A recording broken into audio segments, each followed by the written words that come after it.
Whenever I say my PENDREAM TV there, I see them yopo.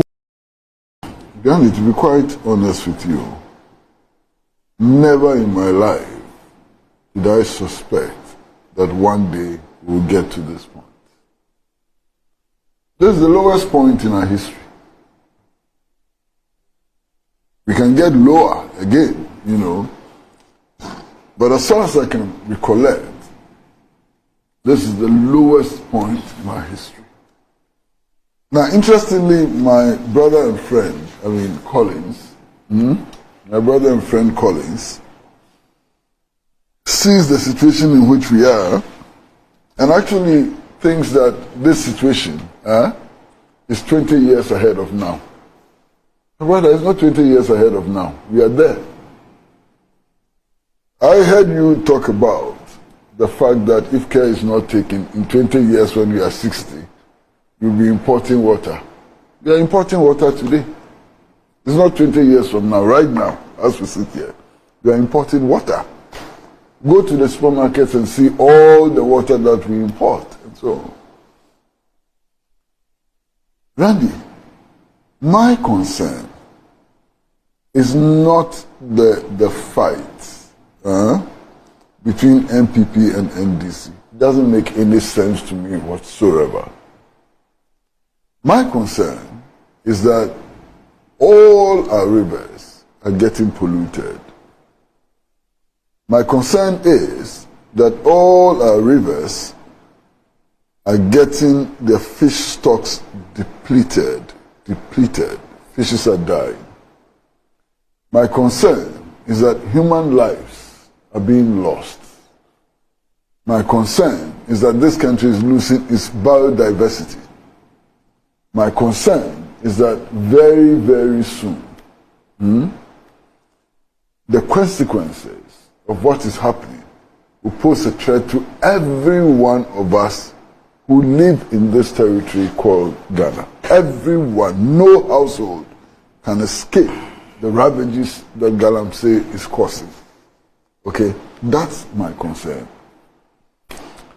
Now, when I hear that we need to achieve a certain consensus in order to be able to deal with the problem, I cringe.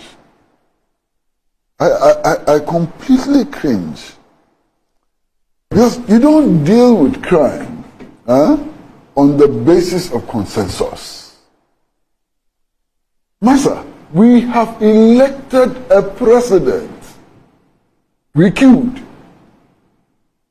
up a whole day in sunshine at great discomfort to elect a president. Why? Because we wanted to transfer all of our powers, or most of our powers, to him so that he can have executive power to take action on such matters. Now, after giving him all the powers that he needs to be able to act in order to save the environment, in order to save us, so you guys turn around, you look us in the face and say, we don't have consensus, so we are where we are. My goodness, what is this? What is this? Why did we then give you the power? This is truly amazing. Look, this report that we are discussing was presented, not authored, was presented about 26 months ago to the Flagstaff House. Okay? Now, on Sunday, I read a statement from the Flagstaff House which says that the report was not acted upon because there was no covering letter and unofficial letterhead. Okay? And that letter should have been addressed to the secretary to the cabinet or the president himself for action to be taken on it. Hey, what do you people take us for? You didn't read that statement? What? A statement from the Flagstaff House, which explained that no action was taken on Professor Frimpong Boate's report because the report was submitted without a covering letter on a letterhead. I mean, my goodness. Yeah, I read it. I couldn't believe it. It was, for me, it was good education on the processes of sending an official letter to the presidency. So I learned that. The letter should have been addressed either to the president directly or to the secretary to the cabinet. And I'm sitting there, my goodness, what is happening in Ghana? I wrote them down in my diary. What is happening in Ghana?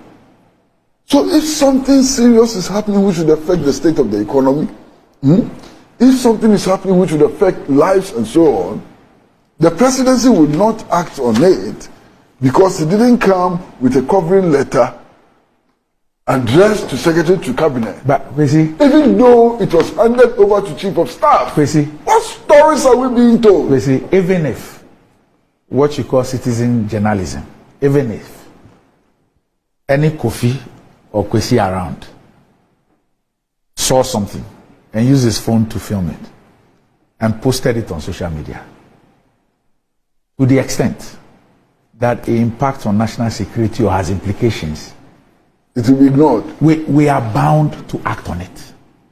So when the person who was in charge sends a report to the officer, to the chief of staff, hands it over directly, you are not disputing that the letter was received, the document was received when it was received. You are interested in telling us the processes for sending official things to the press. This is a matter that the president says that he's put his presidency on the line for. I mean, that response from the Flagstaff House, I mean, broke all the boundaries. Broke all the boundaries. And then the shocking thing is that it is the Flagstaff House or the president which referred Professor Pimpon Boateng's allegations to the Criminal Investigations Department for investigation. Now the same Flagstaff House issues a statement saying that there is nothing in that report. I think that the first instruction to the CID was when, after Prof had granted an interview to GTV. On the basis of that report. Yeah, and said that even at the time the report had not come out. It was during the interview. But what he said was on the basis of that report. Subsequently, when the report came out. And then he had said that the people at the Flagstaff House engaged in Galamsey. It was at that point that the matter was referred to. So the matter that was referred to the police was not, at the time, what you were speaking to, was not the report he submitted 26 months ago. It was what he said in the interview. That's right, that's the point. So even at that time, we were not told that this particular report was with the presidency.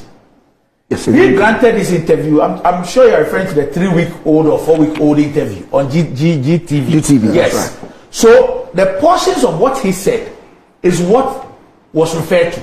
Yes. Even at that time, we were not told that as far back as 26 months ago, he had presented a report, 37-page report, we weren't told. It was only when that report then came into the public domain that we're now told that, oh yes, first of all, it didn't follow due process. Secondly, it was a catalogue of personal grievances. Thirdly, he made very serious allegations, but he didn't provide any evidence. But still, what do you call it? CID investigate. So, per what you said, if on the basis of an interview on GTV, we can ask the police to investigate. What on about the basis of an interview? What about a 37-page report that he hands over? Will a responsible presidency tell its people that it didn't go through letterhead, address to this, address to that? Is that how you demonstrate your seriousness and your avowed aim and claim to dealing with this issue? Come on. I mean, I'm so shocked.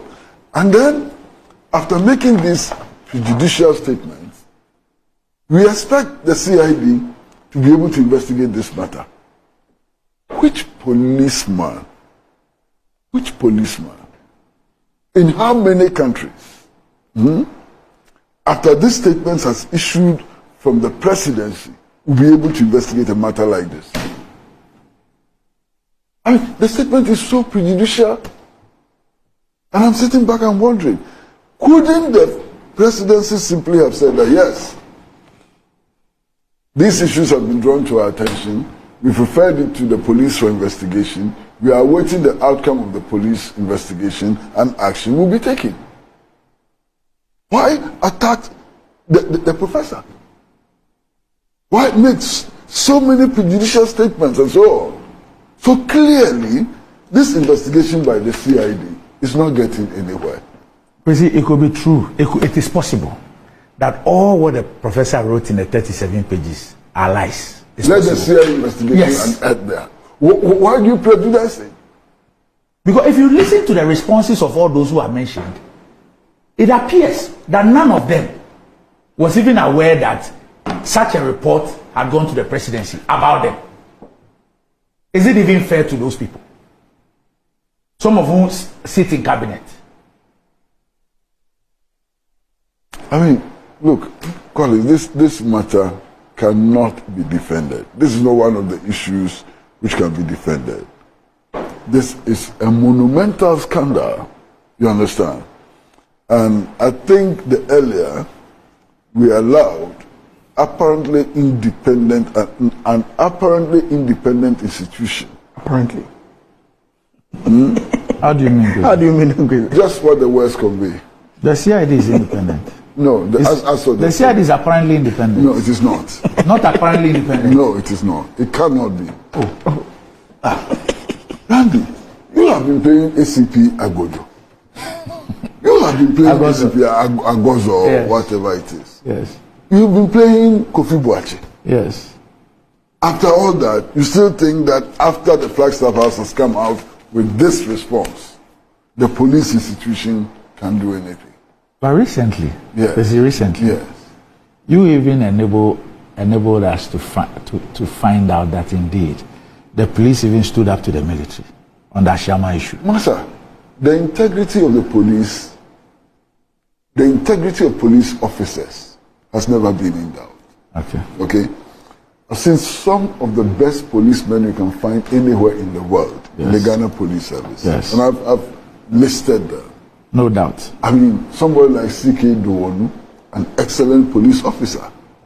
I mean, Kudalo, which of them appear to? The current IGP is exceptional. But that is not what we are looking at. You understand? That's not what we are looking at. Do you think that after the Flagstaff House has issued this statement, there's a policeman in Ghana who can come and say that the president was wrong and that these are the facts? That will immediately amount to a direct confrontation between that police officer and the president. Has it ever happened before? Will it ever happen? No, it won't happen. And we all know that it's not going to happen. You understand? And that is not to say that we have bad policemen and so on. The institution is structured in such a way that that is the response we should be expecting. Okay? And that is why we have to make some efforts to look for what appears, at least appears to be an independent platform for this investigation. Which one would that be? My preference, in all honesty, would be Parliament, but with certain caveats. No, I mean, I'm serious. You know, if Parliament is going to set up a committee to investigate this matter, it must be done in full public glare. Oh. Yes. But what would a full public glare do? It helps. It doesn't resolve all the problems, but it helps. At least we would know what appears. It appears to me that in this town, people just can't be bothered. People just don't care. But if we have gotten to the state Yes. where people no longer care, then we are just at the turn of the corner. Don't you get that feeling that people just don't care? But do you understand what I'm saying? Yes. If we have gotten to the stage where people no longer care, let anything happen and so on, then we are in a very dangerous situation. That's a very dangerous situation. You understand? My never say ma PENDREAM TV. PENDREAM TV there, or see them yopo.